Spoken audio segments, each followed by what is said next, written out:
안녕하세요. 오늘은 제가 다이어트를 하며 직접 했던 유산소 운동을 설명드리고 다이어트에 가장 효과가 있던 유산소 운동 하나를 말씀드리겠습니다.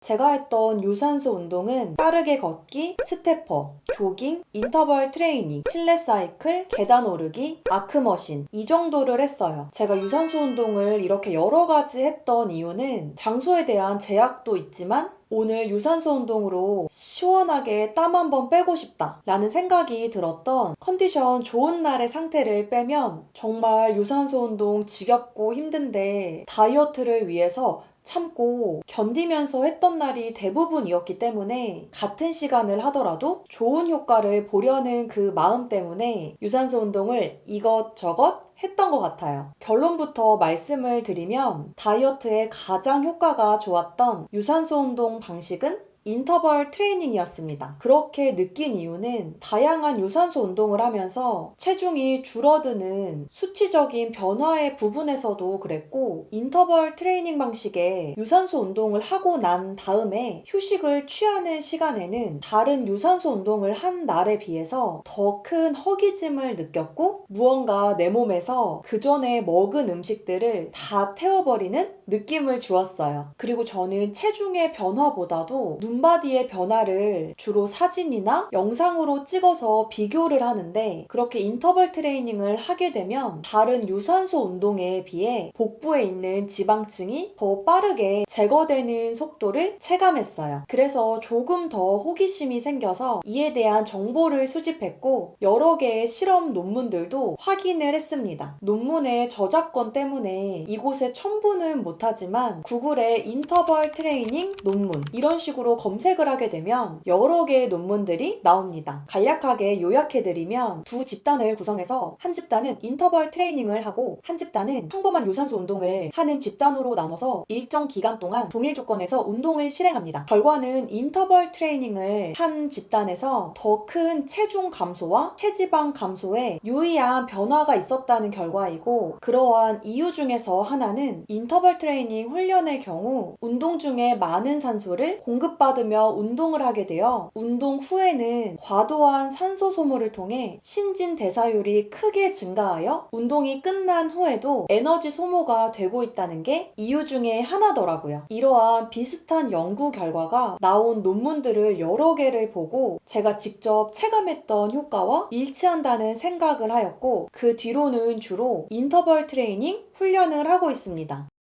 그럼 제가 주로 했던 인터벌 트레이닝을 말씀드릴게요. 인터벌 트레이닝 훈련은 야외에서도 가능하고 헬스장에서도 가능하고 집에서도 가능합니다. 저는 야외에서나 헬스장에서는 걷기, 뛰기를 반복했습니다. 달릴 때의 속도는 제가 최대로 달릴 수 있는 속도의 70에서 80% 정도의 속도로 달렸어요. 이렇게 처음에는 7분 걷고 3분 뛰고를 했었는데 점점 체력이 늘어나면서 2분 걷고 1분 뛰고 2분 걷고 1분 뛰고를 반복하기도 했습니다. 그리고 인터벌 운동을 30분을 하건 40분을 하건 50분을 하건 마지막 10분은 가쁜 숨을 가라앉히며 호흡을 조절하면서 걷는 걸로 마지막 10분을 마무리했습니다. 그리고 실내에서는 이와 같은 방법으로 실내 자전거를 이용해서 했어요. 제가 낼 수 있는 70에서 80%의 속도로 페달을 돌리고 천천히 돌리고를 반복했습니다. 이렇게 인터벌 훈련을 20분 이상 하게 되면 제가 이전에 빠르게 걷기를 하거나 조깅을 1시간 했을 때보다 에너지를 더 쓴 느낌이었어요. 그래서 인터벌 훈련을 할 때는 최소 20분에서 그 이상을 해주고 컨디션이 정말 좋은 날에는 최대 50분까지도 유동적으로 했습니다. 제가 느낀 인터벌 트레이닝에 주의할 점은 웨이트 운동으로 하체 운동을 한 날에는 인터벌 트레이닝을 하지 않았어요. 하체 운동을 해서 하체에 힘이 많이 풀린 상태에서 인터벌 트레이닝을 하게 되면 다리가 풀리거나 할 때 부상에 대한 위험도 있어서 저는 하체 운동을 한 날에는 다른 유산소 유산소 운동으로 병행을 했습니다. 부상도 부상이지만 하체 운동을 해서 기력이 다 빠진 상태에서 인터벌 트레이닝을 할 용기도 나지 않았고 오버 트레이닝이라는 생각도 했어요. 이런 점을 고려해서 저는 요즘도 인터벌 트레이닝을 주 2회 정도 하고 있고 요즘도 다이어트 효과적인 측면에서는 가장 효과가 빠른 유산소 운동 방법이라고 생각하고 있습니다. 또한 다른 유산소 운동과는 다르게 인터벌 트레이닝은 빠르게 뛰는 구간에서 중심을 잡으며 코어에 힘을 주고 러닝을 하기 때문에 복근 등 코어 강화에도 도움을 받는 것을 느꼈어요. 인터벌 트레이닝이 다른 유산소 운동보다 순간적으로 힘든 구간이 있지만 시간 대비 효율이 좋기 때문에 매일은 못하더라도 유산소 운동 프로그램 중에 하나로 넣어서 병행하여 진행하시면 다이어트에 큰 도움이 될 거라 생각하고 추천드립니다. 오늘의 영상은 여기까지입니다. 오늘도 부족한 저의 영상을 시청해주셔서 감사합니다.